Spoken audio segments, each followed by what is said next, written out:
I recently moved into a new house. I'm 23 years old, fresh out of university, and this is my first time living without my parents. I was raised in Rhode Island, and I had just gotten a job in New Jersey. Obviously, I couldn't make that commute daily, so moving was essential. I'll admit, I was nervous to move away from my mom and dad, but I was also excited to start a new chapter in my life.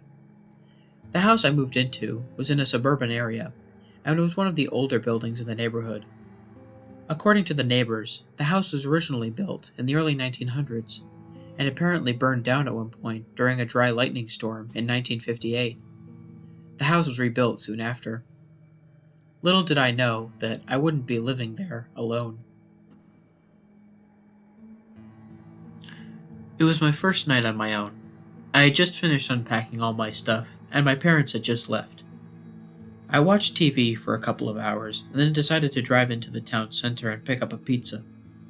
When I got home, I ate, browsed YouTube for a little while, then turned in for the night. While I was brushing my teeth, I began to hear the snaps and cracks you would hear from something putting pressure on wood.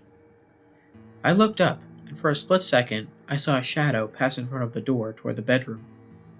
I immediately looked out into the hallway, and I saw nothing. I ended up dismissing it as my mind playing tricks on me and went to bed. I woke up early the next morning and went downstairs to eat breakfast. While I was eating, I was startled by the sound of a plastic cup falling on the floor. How did it fall out of the cupboard? I am usually one who tries to find a logical reason for everything, but this made next to no sense. I picked it up and put it back in the cupboard, and as the rest of the day went by uneventful, I ended up forgetting about it. That wasn't the last strange occurrence, though. Every now and then for the next couple months, like once every other day or two, something peculiar would happen.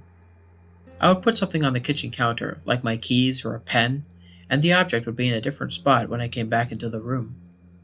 Pictures of me and my family would fall off the wall, and sometimes I would hear shuffling in my walls. I was starting to think that there might be something living in there. These happenings kept occurring for 2 months, and I couldn't take it anymore. I called an exterminator and told him there was an animal living in my walls. When the exterminator came, he did a thorough investigation of the walls and pipes. Shockingly, there were no animals in the walls, and I was more than puzzled. What was causing those strange occurrences? In the end, the exterminator came for nothing, and I went to bed feeling very confused.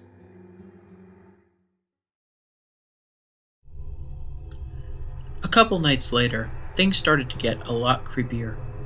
I was getting ready for bed when I heard sounds coming from the attic. It sounded like someone was pacing around up there. I grabbed my baseball bat and went up into the attic. I searched the room from front to back, turning up nothing. I must be losing my mind, I said to myself. I was about to turn back and head downstairs when suddenly there was a huge thud right behind me. I whipped around to see an old woman standing a few feet behind me. She had a pale, wrinkly face, long, wiry hair, and a slight curve in her spine. She gave me a toothy grin, to which I reacted by running out of the attic and locking the door behind me. I called the police first thing and told them someone was in my house. They showed up quickly and searched the attic, only to find it empty. There was no old woman up there. They searched the rest of the house and found no one. They then asked me a few questions and told me to give them a call if anything else happens. The next day, I had a rough day at work. A coworker of mine got sick, and I had to cover his post for him. Combine that with my own post, and I got home really late. I was exhausted and fell asleep quickly. However, I woke up in the middle of the night feeling like I was being watched. I looked around, and as my eyes adjusted to the darkness, I could see a black figure standing in the furthest corner of my room. The craziest part is that no matter how hard I looked, I couldn't seem to find its head. I could see its torso, arms, and legs, but the head was missing. I turned on the lamp, and as light filled the room, the figure was gone. I was confused and a bit shaken by what I had seen, but I ended up deciding that it was a sleep-deprived hallucination and fell back asleep.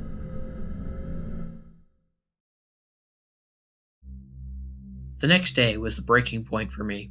It was a very dark and stormy day, lightning flashing every 5 seconds and thunder so loud it shook the whole house. I didn't have work that day, so I did next to nothing for the whole day due to the bleak weather. Around noon, I started to make myself a sandwich. As I was getting out the bread, I heard a tapping on the kitchen window. When I looked over, I couldn't see anything. I thought it was a tree branch or something rubbing against the window at first, but then it happened again. I heard the distinct sound of a person's fist hitting the glass. This time, it was accompanied by a child's laughter. I shot up and ran to the window. I cupped my hands around my eyes, but it was still too dark to see anything. I decided to ignore it, and eventually, the noises stopped. After that, nothing strange happened until dinner. I was having one of my neighbors over for dinner. His name was Dan, and we met at work. I didn't find out he was my neighbor until later. Anyways, I was in the kitchen preparing some sirloin for us. Unfortunately, there was a small grease fire while the steaks were cooking. I turned around to find the fire extinguisher, and there stood 2 children right before me. It was a boy and a girl. They seemed to be between 5 and 8 years of age. They were holding hands and just standing there, staring at me. Actually, I shouldn't say staring, because their eyes were just black. I stood there in shock, and we just looked at each other for a few seconds. They didn't do anything at first, but then, the little girl turned her head to the grease fire. She let out the most blood-curdling scream I have ever heard. I screamed as well, and felt like my heart jumped into my throat. There was something about her scream that always haunted me. It sounded like someone was being gutted alive. It was horrible. The little boy began screaming too, and then they both turned and bolted away from me. "What the hell was that?" I said to myself out loud. After I put the fire out, I searched the house looking for the kids. As one could expect, they were nowhere to be found. Dan arrived a few minutes later, and dinner went by fine. I wanted to mention the encounter to him, but I didn't want him to think I was going crazy. The final encounter happened that night. I woke up around midnight, and it was still dark and thunderous. I woke up feeling like I was being watched again. Before I could look around, I heard the floorboards creak to my left. I looked and saw 2 figures standing over my bed. The light of my lamp revealed the figures to be a middle-aged man and woman. The man was dressed in a black suit, and the woman was wearing a black dress. They were staring down at me with blank expressions. I screamed and simultaneously fell onto the floor. I quickly got up and saw the couple was still looking at me. They then turned around very slowly and exited through my closed bedroom door. What had I just seen? I can't even begin to describe what I was feeling. For about 2 minutes, I was frozen in shock before sprinting down to my car and driving away. I didn't even know where I was going, but I just knew I had to get as far away from that house as possible. I called my parents and told them everything that happened. They told me to move out as soon as possible. I ended up driving back to Dan's house and spending the rest of the night on his couch, curled up in a blanket.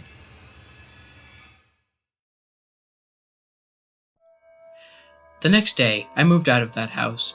I'm still looking for a new place to call home. Dan has been letting me stay with him until I can get my own house, and I couldn't thank him enough. On a side note, I have investigated the history of my former home.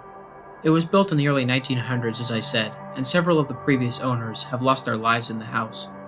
In 1920, one owner had his mother staying with him after his father passed away. The woman fell down the stairs leading from the attic and broke her neck. Another owner got decapitated during a break-in in 1938. In the early 50s, a middle-aged couple moved into the house with their 2 children. All 4 of them died in their sleep when the house burned down during a lightning storm.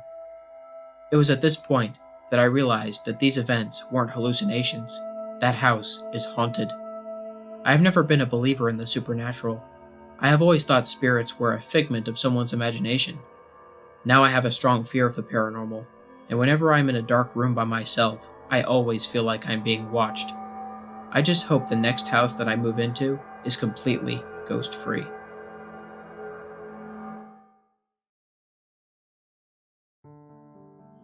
What's up, everybody? This is the Lone Wolf here. Thank you so much for listening. I hope you guys enjoyed this video. If you did, be sure to like, share, and subscribe, and hit the bell for notifications, and join the Lone Wolf Pack. If you guys want to send me a message, there will be links in the description for my email and my Twitter account. So if you guys have any personal scary stories that you want to share with me, feel free to send me a message, and I'll use your story in a future video. There will also be links in the description for the music artists that I use in this video, as well as specific tracks in case you're interested in the music. And finally, if you guys have any constructive criticism for me, feel free to leave me a comment. I'm always looking for new ways to make this channel better, and I welcome all ideas.